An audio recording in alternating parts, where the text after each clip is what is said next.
a double major, EE and math. Most of my classes seem a lot of familiar faces.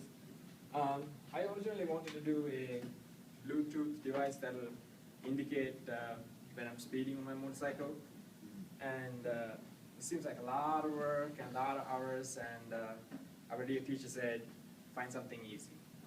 And I was like, okay. So then I decided what I wanted to do. Something always fascinated me is RFIDs. Like you tap it and the door opens. And I was like, you know what, this is kind of cool. I want to build one to see how I can use it. It's going to be a bigger project that I'm going to actually use it towards is I'm going to put some electronic doggy doors that when my dog reaches the door, it opens up, he can go in and out. They have a relay, Motorola makes it, pagers. Some of us know old school pagers. The device is $480 because it's obsolete, they don't really want to make it. It's $480. It's a monthly fee of $3.99, unlimited text messages. So anytime something passes through that door, it'll send me a text message. So I was like, yes, that's why I was like, I want to do that. So my project is RFID. What is an RFID? It basically stands for radio frequency identification. Electronic devices can RFID, I'll show you here in a little bit. It's a small device. You need to have like extreme care with it. If not, it'll destroy you. I went through like 4 of them. So putting it up. First I did is building an RFID uses ID20 and ID12 chips. You can use it. ID12 is not as powerful. It doesn't have as much as a powerful antenna on it. So my first project, they sent me an ID12. When I bought it, I ordered ID20, but got a 12.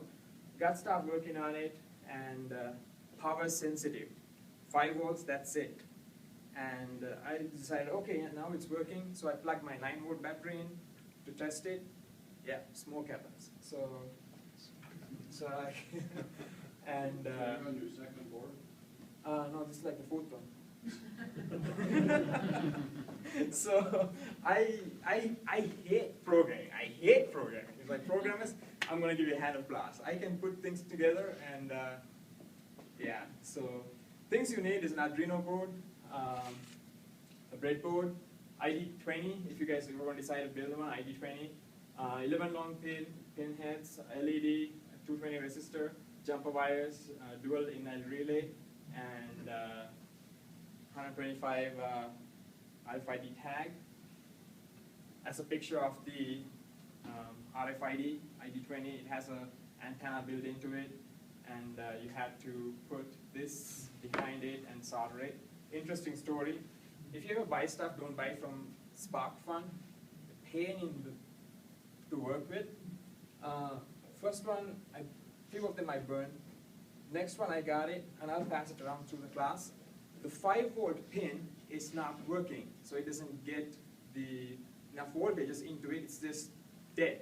I called them and I said, I put it together, and it's not working. They said, oh, you put it together. It's your fault.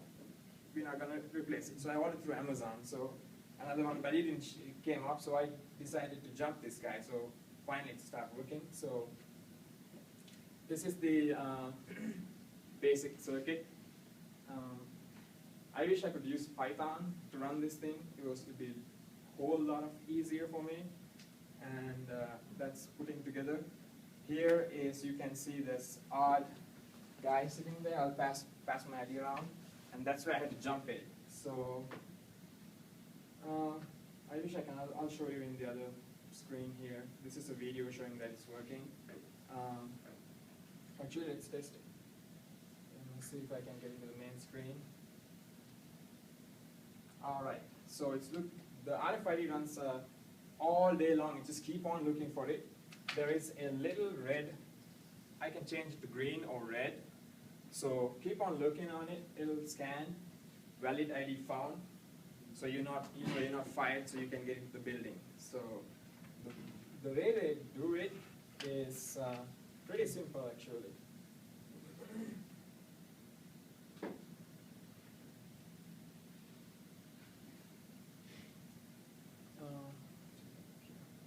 this is the problems I ran into building this thing. So,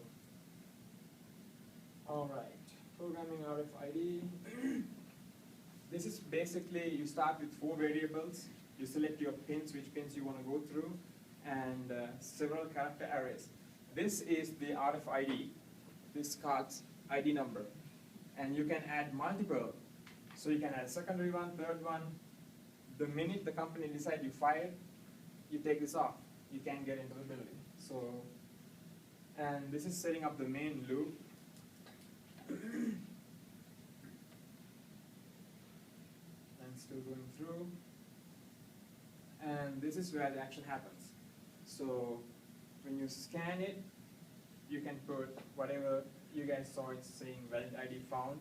You can put whatever you want to do, screen print it out. So